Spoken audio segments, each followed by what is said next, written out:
മങ്ങിക്കത്തുന്ന വിളക്കിന്റെ നാളം ചുമരിലെ നിഴലുകളോട് മല്ലിട്ടുകൊണ്ടിരുന്നു. വൃദ്ധസദനത്തിലെ ആ ചെറിയ മുറിയിലമ്മ ജനലഴികളിലൂടെ പുറത്തേക്ക് നോക്കിയിരുന്നു. മുഷിഞ്ഞ കസേരയുടെ തുണിയിൽ അവരുടെ ദുഃഖം അത്രമേൽ പതിഞ്ഞിരുന്നു. കാലം പിന്നിട്ട് നിറം മങ്ങിയ ആ കസേര ഒരു കാലത്ത് വീടിന്റെ ഹൃദയമായിരുന്നു. അച്ഛന്റെയും അമ്മയുടെയും പ്രിയപ്പെട്ട ഇടം. ഇന്നതിന് അമ്മയുടെ ദുഃഖത്തിന്റെ നിറമായിരുന്നു ഓർമ്മകളുടെ ഇരുണ്ട നിറം. ജനലഴികൾക്കപ്പുറം രാത്രിയുടെ തണുപ്പിലേക്ക് അലിഞ്ഞുചേരുന്ന മരങ്ങൾ. അവയെല്ലാം അച്ഛൻ നട്ടുവളർത്തിയവയായിരുന്നു. ഓരോ മരത്തിനും ഒരു കഥയുണ്ടായിരുന്നു, ഒരു ഓർമ്മയുണ്ടായിരുന്നു. തെക്കേമുറ്റത്തെ വലിയ മാമകൻ ആദ്യമായി നടക്കാൻ തുടങ്ങിയപ്പോൾ വീണതിനെക്കുറിച്ച് ഓർമ്മിപ്പിച്ചു. അടുക്കളയുടെ അടുത്തുള്ള കൊന്ന മരമ്മകളുടെ ചിരി പോലെ പൂക്കാലം തീർത്തത് ഓർമ്മിപ്പിച്ചു. അമ്മയുടെ കണ്ണുകൾ അറിയാതെ നിറഞ്ഞൊഴുകി. ഇവിടെ ഈ 4 ചുമരുകൾക്കുള്ളിലോർമ്മകൾക്ക് പോലും തീവ്രത കുറഞ്ഞതുപോലെ അമ്മയ്ക്ക് തോന്നി. അച്ഛന്റെ അവസാന നാളുകൾ അമ്മയുടെ മനസ്സിൽ ഒരു സിനിമ പോലെ തെളിഞ്ഞു. നീ പേടിക്കണ്ട, നമ്മുടെ മക്കൾ നമ്മളെ നോക്കും. അച്ഛന്റെ അവസാനത്തെ വാക്കുകൾ അമ്മയുടെ കാതുകളിൽ ഒരു നിലവിളി പോലെ മുഴങ്ങി. നമ്മുടെ കുടുംബം, അതാണ് നമ്മളുടെ ശക്തി. അച്ഛൻ പോയി 3 മാസങ്ങൾക്കുള്ളിൽ തന്നെ ആ ശക്തിയുടെ വേരുകൾ പിഴുതെറിയപ്പെട്ടു. അമ്മേ, നിങ്ങൾ ഇവിടെ സന്തോഷമായിരിക്കും. നിങ്ങൾക്ക് വേണ്ടതെല്ലാം ഇവിടെയുണ്ട്. ഞങ്ങൾക്ക് ബിസിനസ് തിരക്കുകളാണ്. മകന്റെ ശബ്ദം അമ്മയുടെ ഹൃദയത്തിൽ ഒരു കൂർത്ത കല്ലുപോലെ പതിഞ്ഞു. അവൻ പറഞ്ഞത് കേട്ടപ്പോൾ അവരെ ആശ്വസിപ്പിക്കാൻ വേണ്ടി ചേർത്തണച്ച സ്വന്തം കൈകൾ പോലും അന്യമായി തോന്നി. ഒരു വാക്കുപോലും പറയാൻ അവർക്കായില്ല. മകൻ ആ വാതിൽ വലിച്ചടച്ചു പോയപ്പോൾ തന്റെ ആത്മാവിന്റെ ഒരു ഭാഗം അടച്ചുവെച്ചതുപോലെ അമ്മയ്ക്ക് തോന്നി. ആദ്യത്തെ ഒരാഴ്ച അമ്മ സ്വന്തം മുറിയിൽ നിന്ന് പുറത്തിറങ്ങിയില്ല. മകന്റെ ഫോൺ വരുമെന്ന് അവർ പ്രതീക്ഷിച്ചു. അമ്മേ, തിരക്കുകൾ കഴിഞ്ഞു, ഞാൻ വരുന്നു എന്ന് അവൻ പറയുമെന്ന് അവർ കാത്തിരുന്നു. പക്ഷേ വന്നത് ഒരു കോളിന്റെ ശബ്ദമല്ലായിരുന്നു. മകന്റെ വാക്കുകളേക്കാൾ മരവിച്ച ഈ വൃദ്ധസദനത്തിന്റെ തണുപ്പായിരുന്നു. ഈ തണുപ്പിൽ അമ്മയ്ക്ക് കൂട്ടായി ഉണ്ടായിരുന്നത് താൻ വളർത്തിയ ചെടികളെപ്പോലെ തന്നെ ദുരിതങ്ങൾ പങ്കുവെക്കാൻ വന്ന മറ്റ് അമ്മമാർ മാത്രമായിരുന്നു. കൂട്ടത്തിൽ സിന്ധുവായിരുന്നു അമ്മയുടെ അടുത്ത സുഹൃത്ത്. ചെറുപ്പത്തിൽ നാടകത്തിൽ അഭിനയിച്ചിരുന്ന സിന്ധു ജീവിതം ഒരു വലിയ നാടകമാണെന്ന് ഇടയ്ക്കിടെ പറയുമായിരുന്നു. ചിലപ്പോൾ നമ്മൾ കാണികൾ മാത്രമാകും, ചിലപ്പോൾ പ്രധാന വേഷക്കാർ എന്നു പറഞ്ഞ് സിന്ധു ചിരിക്കും. ആ ചിരിയിൽ പോലും ഒരുപാട് വേദന ഒളിഞ്ഞിരിപ്പുണ്ടെന്ന് അമ്മയ്ക്കറിയാമായിരുന്നു. സിന്ധുവിന്റെ കഥ അമ്മയെപ്പോലെ തന്നെയായിരുന്നു. സ്വന്തം സ്വത്തുക്കൾ വിറ്റ്മക്കൾക്ക് നൽകിയ ഒടുവിൽ ഉപേക്ഷിക്കപ്പെട്ട അമ്മ. എന്റെ മകൻ ഒരു വലിയ ബിൽഡിംഗ് പണിയുന്നുണ്ട്. എന്റെ സ്വപ്നങ്ങളാണ് ഓരോ ഇഷ്ടികയും എന്ന് സിന്ധുവിന്റെ മകൻ പറഞ്ഞിരുന്നു. ആ വാക്കുകളുടെ ചൂടിൽ സിന്ധുവിന്റെ ജീവിതം എരിഞ്ഞടങ്ങി. ഇപ്പോൾ സിന്ധുവിന്റെ സ്വപ്നങ്ങൾ, അവരുടെ ചിരിപാട്ടുകളെല്ലാം ഈ വൃദ്ധസദനത്തിലെ ഭിത്തികൾക്കുള്ളിൽ ഒതുങ്ങി. ഒരു ദിവസമത്താഴം കഴിഞ്ഞ് എല്ലാവരും മുറിയിലേക്ക് മടങ്ങി. അപ്പോൾ അമ്മ വൃദ്ധസദനത്തിലെ ഓഫീസ് മുറിക്ക് പുറത്തുനിന്നു. അടഞ്ഞ വാതിലിന് പിന്നിൽ മകന്റെ ശബ്ദം വ്യക്തമായിരുന്നു. റാവുവിന്റെ കമ്പനിയുമായി ഒരു പുതിയ പ്രോജക്റ്റിന് ധാരണയായാൽ എന്റെ സാമ്പത്തിക പ്രശ്നങ്ങൾക്കെല്ലാം പരിഹാരമാകും, അവൻ ആരോടോ പറയുന്നു. അമ്മയുടെ പേരിലുള്ള സ്വത്തുക്കൾ വിറ്റ പണം മുഴുവൻ ഈ പ്രോജക്റ്റിലാണ് മുടക്കിയത്. അമ്മയുടെ ഹൃദയം ഒരു നിമിഷം നിലച്ചതുപോലെ അവർക്ക് തോന്നി. മക്കളുടെ തിരക്കവരുടെ വാക്കുകളെല്ലാം ഒരു ഒഴിവുകഴിവായിരുന്നുവെന്ന് അമ്മയ്ക്ക് അപ്പോൾ മനസ്സിലായി. അവർക്ക് വേണ്ടത് സ്നേഹമായിരുന്നില്ല, പണമായിരുന്നു. ആ തിരിച്ചറിവിന്റെ വേദന വിളക്കിന്റെ വെളിച്ചം പോലെ അവരുടെ ഉള്ളിൽ മിന്നിമറഞ്ഞു. താൻ നെയ്തുണ്ടാക്കിയ കൂടാണ് സ്വന്തം മക്കൾ തകർത്തതെന്ന വേദന അമ്മയെ അക്ഷരാർത്ഥത്തിൽ തളർത്തി. മകന്റെ ശബ്ദം വീണ്ടും ഉയർന്നു. അമ്മയിപ്പോൾ സന്തോഷമായിരിക്കും. അവർക്ക് വേണ്ടതെല്ലാം അവിടെയുണ്ട്. ആ വാക്കുകൾ കേട്ട് അമ്മയ്ക്ക് സ്വന്തം കണ്ണുകളെയും കാതുകളെയും വിശ്വസിക്കാൻ കഴിഞ്ഞില്ല. അവർ എന്തിനാണ് ഈ ലോകത്തൊറ്റപ്പെട്ടതെന്ന ചോദ്യം അവരുടെ മനസ്സിലൊരു കൊടുങ്കാറ്റുപോലെ ആഞ്ഞടിച്ചു. തനിക്ക് സന്തോഷമായിരിക്കാൻ ഇത്രയും വലിയൊരു വില നൽകേണ്ടതുണ്ടോ? ഒടുവിൽ ആ തീരുമാനം അവരുടെ മനസ്സിൽ ഉറച്ചു. ഈ വേദന നിറഞ്ഞ നിസ്സഹായയായ അമ്മയല്ല താനൊരു മനുഷ്യനാണ്. തനിക്ക് ആത്മാഭിമാനമുണ്ട്. സ്വന്തം മക്കളുടെ മുന്നിൽ തലകുനിച്ച് നിൽക്കാൻ താനില്ല. ഫോണിലെ സംഭാഷണം കേട്ടപ്പോൾ അമ്മയ്ക്ക് മനസ്സിലായി, താൻ ഇനിയൊരു സാധാരണ അമ്മയല്ല, മകന്റെ ബിസിനസ് തകർച്ചയ്ക്ക് കാരണമായവളാണ്. ആരും അറിയാതെ തന്റെ വീട്ടിലേക്ക് പോകാൻ അമ്മ തീരുമാനിച്ചു. താൻ സ്ഥിരമായി തലചീകാറുണ്ടായിരുന്ന മുല്ലപ്പൂ എണ്ണയുടെ മണം മകന്റെ വീട്ടിൽ നിന്നും ഒരുപാട് ദൂരെയായിരുന്നു. അത് അമ്മയ്ക്കറിയാമായിരുന്നു. അതിലെത്താൻ അമ്മയെ സഹായിക്കാൻ വൃദ്ധസദനത്തിലെ അവരുടെ സുഹൃത്ത് സിന്ധു മുന്നോട്ടു വന്നു. നമ്മൾക്കൊരുമിച്ചു പോകാം, സിന്ധു പറഞ്ഞു. എന്റെ മകനും ഇപ്പോൾ വലിയ നിലയിലാണ്. അവനെയും ഈ റാവുവിനെയും എനിക്കൊന്ന് കാണണം. സിന്ധുവിന്റെ വാക്കുകളിൽ ഒരു തീഷ്ണതയുണ്ടായിരുന്നു. ചെറുപ്പത്തിൽ നാടകത്തിൽ അഭിനയിച്ചിരുന്ന സിന്ധു അമ്മയെ ഒരു സാധാരണക്കാരിയായി വേഷം മാറ്റി. ആരുടെയും ശ്രദ്ധയിൽപ്പെടാതെ അമ്മയും സിന്ധുവും വൃദ്ധസദനത്തിന്റെ പടിയിറങ്ങി. അവരുടെ ഹൃദയങ്ങളിൽ ഒരേയൊരു ലക്ഷ്യം മാത്രമായിരുന്നു സ്വന്തം ആത്മാഭിമാനം തിരികെ പിടിക്കുക. രാത്രിയുടെ നിശബ്ദതയിൽ വൃദ്ധസദനത്തിന്റെ വലിയ ഗേറ്റ് പതിയെ തുറന്നു. അമ്മയും സിന്ധുവും ഒരു നിഴലുപോലെ പുറത്തേക്ക് നടന്നു. ചുറ്റും ഇരുട്ട് വ്യാപിച്ചിരുന്നു.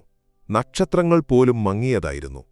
ആ നിശബ്ദതയിൽ അവർക്ക് കൂട്ടായി അവരുടെ ഹൃദയമിടിപ്പുകൾ മാത്രമായിരുന്നു.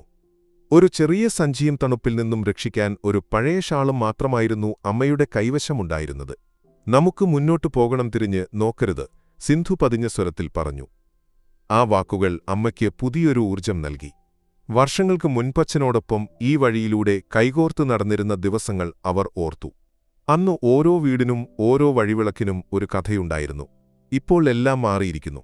വലിയ കോൺക്രീറ്റ് കെട്ടിടങ്ങൾ പഴയ ഓലമേഞ്ഞ വീടുകൾക്ക് പകരം വന്നിരിക്കുന്നു.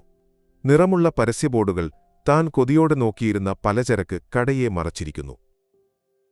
നോക്കൂ സിന്ധു, ഇവിടെ ഒരു പുഴയുണ്ടായിരുന്നു, അമ്മ ഒരു വളവിലെത്തിയപ്പോൾ പറഞ്ഞു. അച്ഛനും ഞാനും മക്കളുമെല്ലാം ഇവിടെ കുളിക്കാൻ വരുമായിരുന്നു. വെള്ളത്തിൽ കാലിട്ടിരിക്കുമ്പോൾ അച്ഛൻ പാട്ട് പാടിത്തരുമായിരുന്നു. സാരമില്ല അമ്മേ, സിന്ധു ആശ്വസിപ്പിച്ചു. പുഴകൾ മനസ്സിലാണ്, അത് വറ്റിപ്പോകില്ല. അമ്മയ്ക്ക് ആശ്വാസം തോന്നിയില്ല. കാരണം മനസ്സിലെ പുഴയിൽ ഇപ്പോൾ അഴുക്കായിരുന്നു. അവരോടുള്ള സ്നേഹത്തെ മുതലെടുത്തൊത്തുക്കൾ കൈക്കലാക്കിത്തന്നെ ഈ അവസ്ഥയിലെത്തിച്ച മകനോടുള്ള വെറുപ്പായിരുന്നു. അവർ നടന്ന് ഒരു ബസ് സ്റ്റോപ്പിലെത്തി. തണുത്ത കാറ്റ് അവരുടെ ശരീരത്തിലൂടെ തുളച്ചു കയറി. സിന്ധു അമ്മയുടെ തോളിൽ സ്വന്തം ഷാളിട്ടു. നമുക്കൊരു ചായ കുടിച്ചാലോ? സിന്ധു ചോദിച്ചു. അടുത്തുള്ള ചെറിയ ചായക്കടയിലേക്ക് അവർ കയറി. ചൂടുള്ള ചായക്കപ്പിൽ വിരലുകൾ ചേർത്തുപിടിച്ചപ്പോൾ അമ്മയ്ക്ക് ഒരു ആശ്വാസം തോന്നി. ചായക്കടയിലെ റേഡിയോയിൽ പഴയൊരു പാട്ട് കേട്ടു. ഇത് അച്ഛനിഷ്ടമുള്ള പാട്ടായിരുന്നു, അമ്മ പറഞ്ഞു. ചായ കുടിച്ച് ഇറങ്ങുമ്പോൾ സിന്ധു ഒരു പത്രം വാങ്ങി. അമ്മ അത്ഭുതത്തോടെ നോക്കി. നാടകത്തിൽ അഭിനയിക്കുമ്പോൾ എനിക്ക് ഈ പത്രങ്ങൾ വലിയ ഇഷ്ടമായിരുന്നു. ലോകമറിയുന്ന കഥാപാത്രമാവാൻ ഞാൻ കൊതിച്ചു, സിന്ധു ചിരിയോടെ പറഞ്ഞു. ഇപ്പോൾ എനിക്ക് ലോകത്തെ വേണ്ട കഥയെയും വേണ്ട. എനിക്ക് വേണ്ടത് എന്റെ അമ്മയുടെ കൂടെ നിൽക്കാനുള്ള ഒരു ശക്തിയാണ്. അമ്മയും സിന്ധുവും വീണ്ടും യാത്ര തുടർന്നു. അവർ ഓരോ ചുവടുവെക്കുമ്പോഴും ഓരോ ഓർമ്മകൾ മനസ്സിലേക്ക് കടന്നുവന്നു. ഒരു കാലത്ത് മകനെ സ്കൂളിൽ കൊണ്ടുപോയ വഴിമകൾക്ക് ഇഷ്ടമുള്ള പലഹാരങ്ങൾ വാങ്ങി നൽകിയ കട. എല്ലാത്തിനും ഇപ്പോൾ ഒരു ഭാരം തോന്നി. എന്തുകൊണ്ടാണ് ഓർമ്മകൾ മനസ്സിന് തണുപ്പും ആശ്വാസവും നൽകുന്നതിനു പകരം തീവ്രമായ വേദന നൽകുന്നത്? ഏകദേശം 1 മണിക്കൂറിന് ശേഷം അവർക്ക് ദൂരെയായി മകന്റെ വീട് കാണാമായിരുന്നു.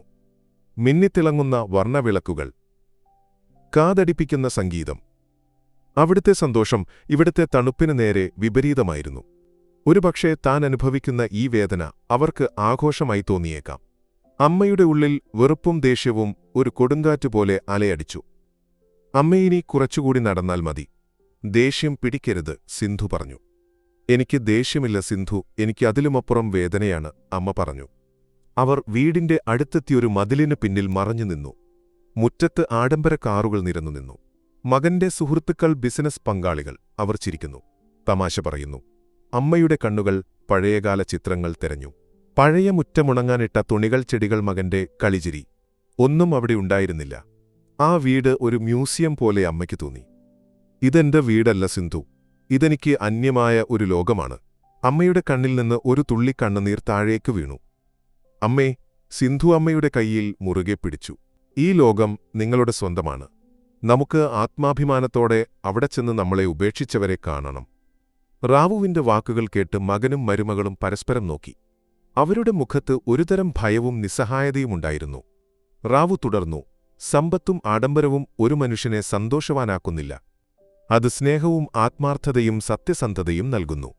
സ്വന്തം അമ്മയെ സ്നേഹിക്കാൻ കഴിയാത്ത നിങ്ങൾക്ക് എങ്ങനെയാണൊരു ബിസിനസ് മുന്നോട്ടു കൊണ്ടുപോകാൻ കഴിയുക? റാവുവിന്റെ വാക്കുകൾ ഒരു കത്തിപോലെ മകന്റെ ഹൃദയത്തിൽ തുളച്ചുകയറി. ആ രംഗം കാണാൻ നിൽക്കാതെ അമ്മ പതിയെ വാതിൽ തുറന്ന് പുറത്തേക്ക് നടന്നു. അവർക്കിനിയൊരു ഭവനമില്ല. പക്ഷേ ആത്മാഭിമാനം തിരികെ കിട്ടിയതിന്റെ ഒരു സംതൃപ്തിയോടെ അവർ വീടിന്റെ പടിയിറങ്ങി. അവരുടെ കൂടെ സിന്ധു ഉണ്ടായിരുന്നു. അമ്മേ, നമുക്കൊരു പുതിയ ജീവിതം തുടങ്ങാം, സിന്ധു പറഞ്ഞു. അതിന് നമുക്കൊരു പുതിയ ലോകം തുടങ്ങാം, അമ്മ പറഞ്ഞു. വീടിന്റെ വാതിൽ പതിയെ തുറന്ന് അമ്മയും സിന്ധുവും പുറത്തേക്ക് ഇറങ്ങി. പിന്നിൽ കാതടിപ്പിക്കുന്ന സംഗീതം പെട്ടെന്ന് നിലച്ചതുപോലെ അവർക്ക് തോന്നി. ആഡംബരത്തിന്റെ തിളക്കത്തിൽ നിന്നും രാത്രിയുടെ തണുപ്പിലേക്കുള്ള ഇറങ്ങിപ്പോക്ക്. ഒരുപക്ഷേ കഴിഞ്ഞ 3 മാസമായി അവർ അനുഭവിച്ച അതേ തണുപ്പ്. പക്ഷേ ഈ തണുപ്പിനൊരു ഭാരമില്ലായിരുന്നു. ആത്മാഭിമാനം തിരികെ പിടിച്ചതിന്റെ ചൂടുണ്ടായിരുന്നു. മുറ്റത്ത് കണ്ട കാഴ്ചകൾ, കേട്ട വാക്കുകൾ, നുണകൾ എല്ലാം ഒരു ദുസ്വപ്നം പോലെ മനസ്സിൽ മിന്നിമറഞ്ഞു. അവർ പതിയെ നടന്നു. ഓരോ ചുവടുവെപ്പിലും പഴയ വേദന പതിയെ ഇല്ലാതായിക്കൊണ്ടിരുന്നു. അമ്മ, ഇനി നിങ്ങൾക്ക് ആരെയും ഭയക്കേണ്ടതില്ല, സിന്ധു പതിഞ്ഞ സ്വരത്തിൽ പറഞ്ഞു. സ്വന്തം വീട്ടിൽ അതിഥിയായിരിക്കേണ്ട ഗതികേടിൽ നിന്നും നമ്മൾ രക്ഷപ്പെട്ടു. ആ വാദങ്ങൾ അമ്മയുടെ ഹൃദയത്തിൽ ഒരു പുതിയ ശക്തി നിറച്ചു. ഒരു നിമിഷം അവർക്ക് ചിരിക്കണമെന്ന് തോന്നി. മകന്റെ നുണകൾ, മരുമകളുടെ നാട്യങ്ങൾ, റാവുവിന്റെ വാക്കുകൾ എല്ലാം ഒരു നാടകത്തിലെ രംഗങ്ങൾ പോലെ ഓർത്തു. നീ പറഞ്ഞത് ശരിയാണ് സിന്ധു, ജീവിതം ഒരു നാടകമാണ്. ചിലപ്പോൾ നമ്മൾക്ക് അപ്രതീക്ഷിതമായി വേഷമിടേണ്ടിവരും, അമ്മ പറഞ്ഞു. അകലെ മകന്റെ വീട്ടിൽ ഇപ്പോഴും ലൈറ്റുകൾ മിന്നിമറയുന്നുണ്ടായിരുന്നു. പക്ഷേ ആ വെളിച്ചത്തിന് ഒരു തിളക്കമില്ലായിരുന്നു.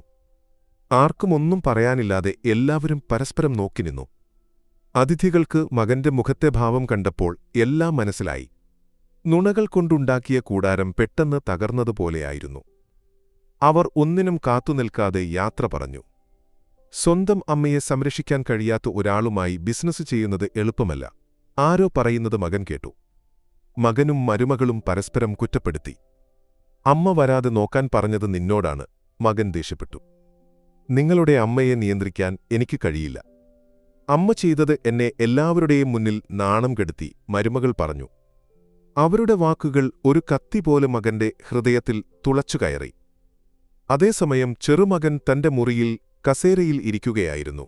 അവന്റെ മനസ്സ് ഒരു കൊടുങ്കാറ്റുപോലെ അലയടിച്ചു. അമ്മാമ്മയെ കണ്ടപ്പോൾ അവന്റെ മനസ്സ് പിടഞ്ഞു. അമ്മാമേ, അവൻ വിളിച്ചു. പക്ഷേ അവന്റെ കൈകൾ അമ്മാമ്മയുടെ അടുത്തേക്ക് നീങ്ങാൻ കഴിഞ്ഞില്ല. അച്ഛൻ അമ്മാമ്മയെ ഉപദ്രവിക്കുമോ? അവൻ ഭയന്നു. അവന്റെ മനസ്സ് അവനെത്തന്നെ കുറ്റപ്പെടുത്തി. അമ്മാമ്മയെ രക്ഷിക്കാൻ എനിക്കായില്ല. അവന്റെ കണ്ണുകളിൽ നിന്ന് ഒരു തുള്ളി കണ്ണുനീർ താഴേക്ക് വീണു. അവന് മനസ്സിലായി, അമ്മാമ്മയുടെ സന്തോഷം ഈ വീട്ടിലായിരുന്നില്ല. അത് അമ്മാമ്മയുടെ ആത്മാഭിമാനമായിരുന്നു. പുറത്തമ്മയും സിന്ധുവും കുറച്ചു ദൂരം നടന്നു. അവർക്ക് തങ്ങാൻ ഒരിടം വേണം. ഒരു ഓട്ടോറിക്ഷ നിർത്തി അവർ അടുത്തുള്ള റെയിൽവേ സ്റ്റേഷനിലേക്ക് പോയി. റെയിൽവേ സ്റ്റേഷനിലെ ബെഞ്ചിലിരിക്കുമ്പോൾ അമ്മയുടെ മനസ്സിൽ ഒരു ചിന്ത മിന്നിമറഞ്ഞു. നമുക്കൊന്നും നഷ്ടപ്പെട്ടിട്ടില്ല അമ്മേ, സിന്ധു പറഞ്ഞു. നമ്മൾക്ക് ആത്മാഭിമാനമുണ്ട്, അത് മതി. നാളെ പുതിയൊരു പ്രഭാതം വരും. ഒരു പക്ഷേ ആ പ്രഭാതം നമ്മുടെ പുതിയ ലോകത്തെക്കുറിച്ചുള്ള ഒരു പ്രതീക്ഷയാകും. അമ്മ പതിയെ തലയുയർത്തി. ദൂരെ ഒരു ട്രെയിൻ സ്റ്റേഷനിലേക്ക് വരുന്നു. അതിന്റെ വെളിച്ചം അവരുടെ മുഖത്ത് പതിച്ചു. ആ വെളിച്ചത്തിൽ അമ്മയ്ക്ക് ഒരു പുതിയ ശക്തി തോന്നി. ഈ യാത്ര അവസാനിച്ചിട്ടില്ല. ഇതൊരു പുതിയ തുടക്കമാണ്. സ്വന്തം കാലിൽ നിൽക്കാനുള്ള ഒരു യാത്ര. സ്വന്തം സ്വപ്നങ്ങൾക്കായി ജീവിക്കാനുള്ള ഒരു യാത്രയുടെ തുടക്കം. രാത്രിയുടെ നിശബ്ദതയിൽ റെയിൽവേ സ്റ്റേഷനിലിരിക്കുമ്പോൾ അമ്മയുടെ മനസ്സിൽ പുതിയൊരു പ്രഭാതത്തെക്കുറിച്ചുള്ള ചിന്തകൾ നിറഞ്ഞു. തങ്ങളുടെ ജീവിതം നുണകളുടെയും ഭാരത്തിന്റെയും കൂടാരത്തിൽ ഒതുങ്ങിപ്പോകില്ലെന്ന് അവർക്ക് ബോധ്യമായിരുന്നു. ദൂരെ നിന്ന് വന്ന തീവണ്ടിയുടെ ശബ്ദം അവർക്ക് പുതിയൊരു യാത്രയുടെ തുടക്കമായി തോന്നി. അവർ ഒരുമിച്ച് ആ തീവണ്ടിയിൽ കയറി. നഗരത്തിന്റെ തിരക്കുകളിൽ നിന്നും ഒരുപാട് അകലെയുള്ള ഒരു ഗ്രാമത്തിലേക്ക് യാത്ര തുടങ്ങി. ആ ഗ്രാമത്തിന്റെ പേരുപോലും അവർക്കറിയില്ലായിരുന്നു. പക്ഷേ അവിടെ ഇറങ്ങിയപ്പോൾ ഒരു ആശ്വാസം തോന്നി. ശാന്തമായ അന്തരീക്ഷം, വയലുകളിലെ കാറ്റിന്റെ മൃദുവായ ശബ്ദംകുന്നിൻ ചെരുവുകളിലെ ചെറിയ വീടുകൾ എല്ലാം അമ്മയ്ക്ക് തന്റെ പഴയ ലോകത്തെ ഓർമ്മിപ്പിച്ചു. സിന്ധുവിന്റെ കയ്യിൽ കുറച്ച് പണമുണ്ടായിരുന്നു. അത് അവരുടെ നാടകകാലത്ത് സമ്പാദിച്ചതായിരുന്നു. നമുക്ക് ഈ പണം കൊണ്ട് ഒരു പുതിയ ജീവിതം തുടങ്ങാം, സിന്ധു പറഞ്ഞു. അവർ ഗ്രാമത്തിൽ ഒരു ചെറിയ വീട് വാടകയ്ക്കെടുത്തു. അവിടെ വൈദ്യുതിയും വെള്ളവും മാത്രമേ ഉണ്ടായിരുന്നുള്ളൂ. ആർഭാടങ്ങളൊന്നുമില്ല. പക്ഷേ ആ വീട്ടിൽ സമാധാനമുണ്ടായിരുന്നു. വീടിന്റെ മുറ്റത്ത് കുറച്ച് ചെടികൾ നട്ടു. വേരുകളില്ലാതെ ഒരു ജീവിതമില്ല, അമ്മ പറഞ്ഞു. സ്വന്തം വീട് നഷ്ടമായപ്പോഴും സ്വന്തം മക്കൾ ഉപേക്ഷിച്ചപ്പോഴും അവർക്ക് വേരുകൾ നഷ്ടമായില്ലെന്ന് അമ്മ തിരിച്ചറിഞ്ഞു. ഈ ചെടികൾ അവർക്ക് പുതിയൊരു പ്രതീക്ഷ നൽകി. അതേസമയം നഗരത്തിൽ മകന്റെ ജീവിതം തകർന്നുകൊണ്ടിരിക്കുകയായിരുന്നു. റാവുവിന്റെ കമ്പനിയുമായുള്ള ഡീൽ മുടങ്ങിയതോടെ അവന്റെ ബിസിനസ് വലിയ നഷ്ടത്തിലായി. അവൻ തന്റെ സുഹൃത്തുക്കളെ വിളിച്ചു. ആരും ഫോണെടുത്തില്ല. കൂട്ടുകാർ പോലും അവനെ അകറ്റി. സ്വന്തം അമ്മയെ ഉപേക്ഷിച്ച ഒരാൾക്ക് എങ്ങനെയാണ് ബിസിനസ്സിൽ വിജയിക്കാൻ കഴിയുക? ആളുകൾ പരസ്പരം പറഞ്ഞു. അവന്റെ ഫോണിലേക്ക് ഒരുപാട് പേർ വിളിച്ചു. കടം കൊടുത്തവർ, ബിസിനസ് പങ്കാളികൾ. എല്ലാവരും പണം തിരികെ ആവശ്യപ്പെട്ടു. തന്റെ സ്വപ്നങ്ങളും ആഗ്രഹങ്ങളും തകർന്നടിഞ്ഞതുപോലെ അവന് തോന്നി. അവന്റെ ഭാര്യയും അവനെ കുറ്റപ്പെടുത്തി. നിങ്ങളുടെ അമ്മയെ വരുത്തി എല്ലാവരുടെയും മുന്നിൽ എന്നെ നാണം കെടുത്തി. എന്റെ ജീവിതം നശിപ്പിച്ചു, അവൾ പറഞ്ഞു. മകന് തന്റെ ജീവിതത്തിൽ ഒരുപാട് തെറ്റുകൾ സംഭവിച്ചുവെന്ന് മനസ്സിലായി. അവൻ തന്റെ മുറിയിൽ കസേരയിലിരുന്ന് കണ്ണാടിയിൽ നോക്കി. കണ്ണാടിയിൽ കണ്ട മുഖം അവന് പരിചിതമായിരുന്നില്ല. ആ മുഖത്ത് ഒരുതരം ഭയം, ദുഃഖം, നിസ്സഹായത എല്ലാം ഉണ്ടായിരുന്നു. അമ്മാമ്മേ! പെട്ടെന്നൊരു ശബ്ദം കേട്ട് മകൻ ഞെട്ടി. ചെറുമകനാണവന്റെ കണ്ണുകളിൽ ദേഷ്യമുണ്ടായിരുന്നു. അച്ഛൻ അമ്മാമ്മയെ ഉപദ്രവിക്കുമെന്ന് ഞാൻ വിചാരിച്ചു. പക്ഷേ അച്ഛൻ അമ്മാമ്മയെ ഉപദ്രവിച്ചില്ല. അച്ഛൻ സ്വയം ഉപദ്രവിക്കുകയാണ്. നീ എന്താണ് പറയുന്നത്? മകൻ ചോദിച്ചു. അമ്മാമ്മയേക്കാൾ സന്തോഷം അച്ഛനുണ്ടെന്ന് അച്ഛൻ പറഞ്ഞു. പക്ഷേ എനിക്കറിയാം അച്ഛൻ എത്ര ദുഃഖിതനാണെന്ന്, ചെറുമകൻ പറഞ്ഞു. അച്ഛൻ ഇപ്പോൾ എല്ലാം നഷ്ടപ്പെട്ടുവല്ലേ? മകന്റെ കണ്ണുകൾ നിറഞ്ഞൊഴുകി. അവന് ഒരു വാക്കുപോലും പറയാൻ കഴിഞ്ഞില്ല. അവൻ തന്റെ മകനെ നോക്കി അവനിൽ താൻ ഉപേക്ഷിച്ച സത്യസന്ധതയും സ്നേഹവും കണ്ടു. ചെറുമകൻ തുടർന്നു. അമ്മാമ്മ ഒരുപാട് നല്ല അമ്മയായിരുന്നു. അച്ഛനെ അമ്മാമ്മയെ ഉപേക്ഷിക്കാൻ പാടില്ലായിരുന്നു. ആ വാക്കുകൾ മകന്റെ ഹൃദയത്തിൽ ഒരു കത്തിപോലെ തുളച്ചുകയറി. അവൻ പതിയെ തന്റെ മകന്റെ അരികിൽ ചെന്നു അവനെ ചേർത്തുപിടിച്ചു. അവന്റെ കണ്ണുകളിൽ നിന്ന് കണ്ണുനീർ ഒഴുകി. ചെറുമകനും തന്റെ അച്ഛനെ കെട്ടിപ്പിടിച്ചു. അവന്റെ കൈകൾ അച്ഛന്റെ മുതുകിൽ തട്ടി. ഒരു കുട്ടിയെപ്പോലെ അവന്റെ അച്ഛനെ ആശ്വസിപ്പിച്ചു. നഗരത്തിൽ ദുരിതത്തിന്റെ വേരുകൾ ആഴത്തിലിറങ്ങുമ്പോൾ ഗ്രാമത്തിൽ പുതിയ വേരുകൾ വളർന്നുകൊണ്ടിരുന്നു. അമ്മയുടെയും സിന്ധുവിന്റെയും പുതിയ ജീവിതം അവിടെ തുടങ്ങുകയായിരുന്നു.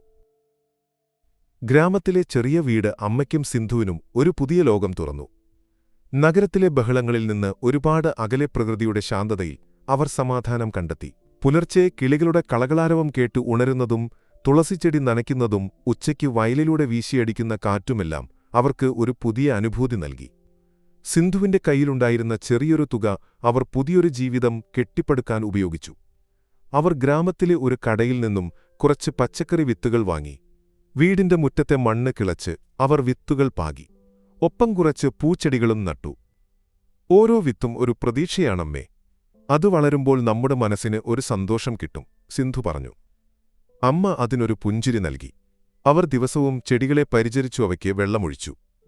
ചെടികൾ വളർന്നു വലുതാവുന്നത് കണ്ടപ്പോൾ അമ്മയുടെ മനസ്സിൽ പുതിയൊരു സന്തോഷം ഒട്ടിട്ടു.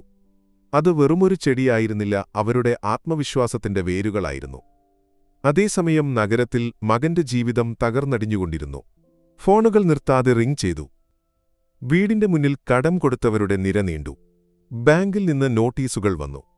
അവന്റെ ബിസിനസ് പൂർണ്ണമായും തകർന്നിരുന്നു. അവന്റെ ഭാര്യയും അവനെ ഉപേക്ഷിച്ചുപോയി. ഒറ്റപ്പെട്ട മുറിയിലിരുന്ന് അവൻ തന്റെ ജീവിതത്തെക്കുറിച്ച് ചിന്തിച്ചു. താൻ എന്തായിത്തീർന്നു? തനിക്കുവേണ്ടി എല്ലാം ഉപേക്ഷിച്ച അമ്മയെ താൻ ചതിച്ചു. പണത്തിനു പിന്നാലെ പോയപ്പോൾ തനിക്ക് നഷ്ടമായത് സ്നേഹവും സമാധാനവും കുടുംബവുമായിരുന്നു. കണ്ണാടിയിൽ നോക്കിയപ്പോൾ അവൻ തന്റെ മുഖം കണ്ടു. ഒരു ഭിക്ഷക്കാരനെപ്പോലെ, ഒരു കുറ്റവാളിയെപ്പോലെ ആ മുഖം അവന് തോന്നി. അവന്റെ കണ്ണുകൾ നിറഞ്ഞൊഴുകി. അമ്മാമ്മ എവിടെയുണ്ടായിരിക്കും? ചെറുമകന്റെ ശബ്ദം കേട്ട് അവൻ തലയുയർത്തി. ചെറുമകൻ അവന്റെ മുന്നിൽ നിൽക്കുന്നു. അവന്റെ കണ്ണുകളിൽ ഒരുതരം പ്രതീക്ഷയും നിഷ്കളങ്കതയുമുണ്ടായിരുന്നു. അച്ഛന് അമ്മാമ്മയെ കാണാൻ ആഗ്രഹമുണ്ടോ? അവൻ ചോദിച്ചു. മകൻ ഒരു നിമിഷം സ്തംഭിച്ചുപോയി. അവന്റെ മകനാണവന്റെ തെറ്റുകൾ തിരുത്താൻ അവനെ സഹായിക്കാൻ വന്നിരിക്കുന്നു. എനിക്കറിയില്ല, അവൻ പറഞ്ഞു. അമ്മാമ്മയ്ക്ക് അച്ഛന്റെ സ്നേഹം നഷ്ടപ്പെട്ടു. അച്ഛന് അമ്മാമ്മയുടെ സ്നേഹവും. ചെറുമകൻ പറഞ്ഞു. നമുക്ക് അമ്മാമ്മയെ തിരഞ്ഞുപോയാലോ? മകൻ അവന്റെ മകന്റെ വാക്കുകൾ ഒരു പുതിയ വെളിച്ചമായി തോന്നി. അവൻ തന്റെ മകനെ ചേർത്തുപിടിച്ചു. അവന്റെ കണ്ണുകളിൽ നിന്ന് കണ്ണുനീർ ഒഴുകി. അത് ദുഃഖത്തിന്റെ കണ്ണുനീരായിരുന്നില്ല, അത് പശ്ചാത്താപത്തിന്റെയും പ്രതീക്ഷയുടെയും കണ്ണുനീരായിരുന്നു. നമുക്ക് പോകാം മോനെ, അവൻ പറഞ്ഞു. അതേസമയം ഗ്രാമത്തിൽ അമ്മയുടെയും സിന്ധുവിന്റെയും ചെടികൾക്ക് പൂക്കൾ വിരിഞ്ഞു. ആ പൂക്കൾക്ക് ഒരു പുതിയ സുഗന്ധമുണ്ടായിരുന്നു. അത് ഒരു പുതിയ ജീവിതത്തിന്റെ പുതിയൊരു പ്രഭാതത്തിന്റെ സുഗന്ധമായിരുന്നു. ചെറുമകന്റെ വാക്കുകൾ മകന്റെ മനസ്സിൽ ഒരു പുതിയ ലോകം തുറന്നു. ആത്മാഭിമാനം നഷ്ടപ്പെട്ടൊറ്റപ്പെട്ടെല്ലാം തകർന്നടിഞ്ഞപ്പോൾ അവനൊരു ചോദ്യം ചോദിച്ചു. എന്തിനാണ് ഞാൻ ഓടിപ്പോയത്? അവൻ തന്റെ മകനെ ചേർത്ത് പിടിച്ചു. നമുക്ക് പോകാം മോനെ, അമ്മാമ്മയെ തിരഞ്ഞുപോകാം. മകൻ ഒരു നിമിഷം പോലും വൈകിയില്ല. അവർ ഒരുമിച്ച് പഴയ വീടിന്റെ പടിയിറങ്ങി. അവരുടെ യാത്ര തികച്ചും വ്യത്യസ്തമായിരുന്നു. അത് സമ്പത്തിനും ആഡംബരത്തിനും വേണ്ടിയായിരുന്നില്ല, നഷ്ടപ്പെട്ട സ്നേഹത്തിനും സമാധാനത്തിനും വേണ്ടിയായിരുന്നു. വഴിയോരങ്ങളിൽ അവർ പഴയ കാഴ്ചകൾ കണ്ടു. ഒരുപാട് വർഷങ്ങൾക്കു മുൻപ് അവർ ഒരുമിച്ച് നടന്ന വഴികൾ ഭക്ഷണം കഴിച്ച കടകൾ എല്ലാം. പക്ഷേ അവർക്ക് എവിടെയാണ് അമ്മയുള്ളതെന്ന് അറിയില്ലായിരുന്നു. അവർ ആദ്യം വൃദ്ധസദനത്തിൽ പോയി. അവിടെ അവർക്ക് അമ്മയെ കാണാൻ കഴിഞ്ഞില്ല. അവർ ഒരാഴ്ച മുമ്പ് പോയതാണ്, അധികാരികൾ പറഞ്ഞു. പക്ഷേ എവിടേക്കാണ് പോയതെന്നറിയില്ല. മകനും ചെറുമകനും നിരാശരായി. അവർ നഗരത്തിലെ ഓരോ മുക്കും മൂലയും തിരഞ്ഞു. ആശുപത്രികൾ, പാർക്കുകൾ, റെയിൽവേ സ്റ്റേഷനുകൾ എല്ലാം. പക്ഷേ അമ്മയെ മാത്രം കണ്ടില്ല. ദിവസങ്ങൾ ആഴ്ചകളായി, ആഴ്ചകൾ മാസങ്ങളായി. അതേസമയം ഗ്രാമത്തിൽ അമ്മയും സിന്ധുവും പുതിയൊരു ജീവിതം കെട്ടിപ്പടുക്കുകയായിരുന്നു. അവർ നട്ടുവളർത്തിയ ചെടികൾക്ക് പൂക്കൾ വിരിഞ്ഞു. അവർ ആ ചെടികളിൽ നിന്ന് പച്ചക്കറികൾ ഉണ്ടാക്കിയത് ഗ്രാമത്തിലെ ആളുകൾക്ക് വിറ്റു. അവർ ആ വരുമാനം കൊണ്ട് ഒരു ചെറിയ ബിസിനസ് തുടങ്ങി. ഒരു ദിവസം ഒരു കുന്നിൻ ചെരുവിലിരിക്കുമ്പോൾ അമ്മ ദൂരെ ഒരു രൂപം കണ്ടു. ഒരു ചെറുപ്പക്കാരൻ ഒരു കുട്ടിയുമായി നടന്നുവരുന്നു. അവരുടെ രൂപം അവർക്ക് പരിചിതമായി തോന്നി. അവർ സൂക്ഷിച്ചു നോക്കി. സിന്ധു, അതൊരുപക്ഷേ എന്റെ മകനായിരിക്കുമോ? അവർ പറഞ്ഞു. സിന്ധു അവരുടെ മുഖത്തേക്ക് നോക്കി. അമ്മേ, അതവരുടെ മുഖമല്ല, അവർ പറഞ്ഞു. പക്ഷേ ആ രൂപങ്ങൾ കൂടുതൽ അടുത്തു വന്നപ്പോൾ അമ്മ ഞെട്ടിപ്പോയി. അത് അവരുടെ മകനും ചെറുമകനുമായിരുന്നു. അവരുടെ മുഖത്ത് ഒരുതരം ദുഃഖവും നിസ്സഹായതയുമുണ്ടായിരുന്നു. അവർ അമ്മയെ അന്വേഷിച്ച് അങ്ങോട്ടും ഇങ്ങോട്ടും നടന്നു. അവരെ കണ്ടപ്പോൾ അമ്മയുടെ ഹൃദയം വേദനിച്ചു. അവർക്ക് കരയണമെന്ന് തോന്നി. അവർക്ക് ഒരുപാട് വേദനയുണ്ടായിരിക്കും, അമ്മ പറഞ്ഞു. നമ്മൾ അവരെ സഹായിക്കണം. പക്ഷേ അമ്മയെ ഉപേക്ഷിച്ചവരോട് എന്തിനാണ് ഇത്ര സ്നേഹം? സിന്ധു ചോദിച്ചു. അവർ എന്റെ മകനാണ്, അമ്മ പറഞ്ഞു. അവർ തെറ്റ് ചെയ്തു, പക്ഷേ അവർക്കിപ്പോൾ തെറ്റ് മനസ്സിലായി. അമ്മ പതിയെ അവരുടെ അടുത്തേക്ക് നടന്നു. മോനേ, അവർ വിളിച്ചു. മകൻ തലയുയർത്തി. അവന്റെ കണ്ണുകൾക്ക് വിശ്വസിക്കാൻ കഴിഞ്ഞില്ല. അവന്റെ മുന്നിൽ അവന്റെ അമ്മ നിൽക്കുന്നു. അമ്മാമ്മേ, ചെറുമകൻ വിളിച്ചു. അവൻ ഓടിപ്പോയി തന്റെ അമ്മാമ്മയെ കെട്ടിപ്പിടിച്ചു. മകൻ അമ്മയുടെ കാലുകളിൽ വീണു. അവന്റെ കണ്ണുകളിൽ നിന്ന് കണ്ണുനീരൊഴുകി. അമ്മ, എന്നോട് ക്ഷമിക്കണം. ഞാൻ ചെയ്തത് വലിയ തെറ്റാണ്, അവൻ പറഞ്ഞു. അമ്മ അവന്റെ തലയിൽ തഴുകി. എഴുന്നേൽക്ക് മോനെ, അവർ പറഞ്ഞു.